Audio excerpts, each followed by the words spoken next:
Halo semua, selamat datang di Keluh Kesah Reddit, di mana kami akan berbagi cerita menarik dari seluruh belahan dunia. Kali ini kami akan membagikan cerita dengan tema malicious compliance, yaitu mengisahkan tentang sengaja mengikuti arahan orang sok tahu dengan maksud buruk. Berikut ceritanya. Cerita pertama, istirahat dan makan siang harus dilakukan ketika bel berbunyi. Titik. Ini terjadi bertahun-tahun yang lalu ketika aku bekerja di toko percetakan ini. Mesin cetak yang aku gunakan adalah jenis Flexo. Pada dasarnya plat karet melilit silinder masing-masing dengan warna yang berbeda. Pers khusus biasa aku jalankan ini mungkin memiliki kertas panjang 200-300 kaki melalui mesin setiap saat. Meskipun mereka tidak terlalu sulit untuk dioperasikan, mereka sulit diatur. Setiap warna harus diatur dan diselaraskan, bersama dengan cutting die untuk label tertentu yang kami buat. Setelah aktif dan berjalan, kami harus membuat sedikit penyesuaian pada waktu plat warna dan dadu. Kami harus mengatakan bahwa mesin ini cukup temperamental untuk mendapatkan yang tepat. Setelah kami menghentikan pers, ketegangan kertas akan sedikit berubah, sehingga membuang waktunya. Setiap kali pers berhenti biasanya berarti 200-300 kaki terbuang pada hari yang baik. Mengetahui hal ini, kami biasa beristirahat dan makan siang setiap kali kami harus mengganti gulungan kertas, 5-7 ribu kaki. Lihat manajemen baru masuk. Mereka mulai dengan mengatur waktu setiap gerakan kami dengan stopwatch, mulai dengan menyiapkan dice hingga membersihkan di antara pekerjaan. Mereka mengadakan pertemuan setelah sekitar seminggu untuk memberitahu kami bahwa segala sesuatunya di luar kendali. Mereka tidak tahu kapan seseorang akan makan siang atau istirahat, sehingga mereka akan memasang bel sekeras-kerasnya yang akan berdering menunjukkan waktu istirahat. Setiap karyawan di toko ini telah berada di sana minimal 10 tahun kecuali aku sendiri. Salah satu operator yang lebih tua memberitahu aku bahwa manajemen lain telah mencoba sesuatu yang serupa dan hanya bermain-main. Hari pertama pada shift pertama, bel jam 9 pagi berbunyi sehingga semua orang mematikan mesin dan beristirahat. Kembali dari istirahat dan mulai menekan, 10 kali menekan membuang banyak kertas untuk menyinkronkan lagi. 12 malam lagi dan seterusnya. Aku tidak bisa memberitahu kalian dengan pasti, tetapi pemindahan kekuatan ini menghabiskan banyak produksi dan produk. Aku pergi tak lama setelah itu. Aku menghubungi seorang pria yang masih bekerja di sana, dan dalam 15 tahun terakhir, mereka mencoba langkah yang sama 4 kali, setiap kali kembali ke hal-hal sebelumnya. Cerita kedua, aku akan membuat kamu tinggal dalam 3 bulan jika kamu tidak bekerja keras. Negosiasi periode pemberitahuan. Di perusahaan itu aku memiliki periode pemberitahuan 3 bulan yang sangat lama untuk levelku. Aku berbicara dengan manajer bahwa aku akan pindah karena alasan pribadi, dan aku akan meninggalkan perusahaan, dan aku perlu menegosiasikan periode pemberitahuan hingga 2 bulan. Aku menawarkan untuk bekerja di akhir pekan, jam tambahan, atau apapun yang diperlukan, tetapi aku tidak bisa tinggal terlalu lama karena perusahaan lain di tempat yang berbeda di dunia. Dia mengatakan kepada aku untuk tidak khawatir tentang bahwa dia bisa memberi aku pemberitahuan 2 bulan jika aku bekerja keras sampai hari terakhir. Aku adalah pekerja yang lebih keras dari timku.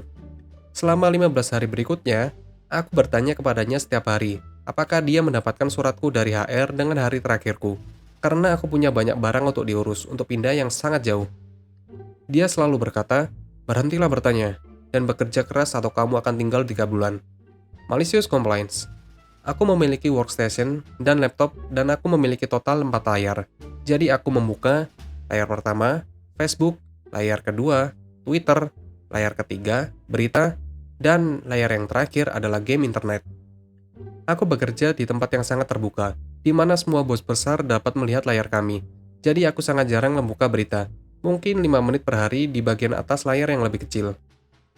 Aku melakukan ini selama istirahat makan siangnya, untuk memastikan bahwa ketika dia kembali, dia akan melihat semua ini. Dia kembali ke aku dengan sangat marah, mengatakan, "Apa yang kamu lakukan?" Jawabanku adalah, "Aku telah menelpon perusahaan lain. Mereka baik-baik saja jika aku pindah 1 bulan kemudian. Jadi aku akan menikmati sisa 3 bulan di sini di tempatku." "Kamu tidak bisa melakukan itu," dia menjawab. Jadi, ya aku bisa. Kamu hanya bisa memecatku dan membayar aku 3 bulan penuh periode pemberitahuan. Aku berjanji akan memberi pemberitahuan 2 bulan, dan sekarang ini, janji hanyalah kata. Sampai aku tidak mendapatkan surat HR yang mengatakan dengan jelas bahwa hari terakhirku adalah hari yang kami setujui dengan pemberitahuan 2 bulan, aku akan tetap menggunakan 4 layar seperti ini.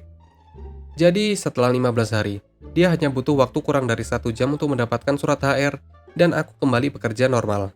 Dia juga mencoba mengacaukan liburanku yang tertunda dengan laporan HR yang buruk, di mana aku kehilangan 6 hari pembayaran penuh waktu.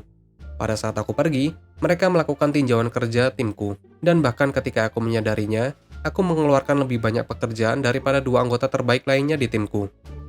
Jangan pernah bingung untuk menjadi seorang profesional dengan membiarkan pengganggu mengambil keuntungan dari kalian.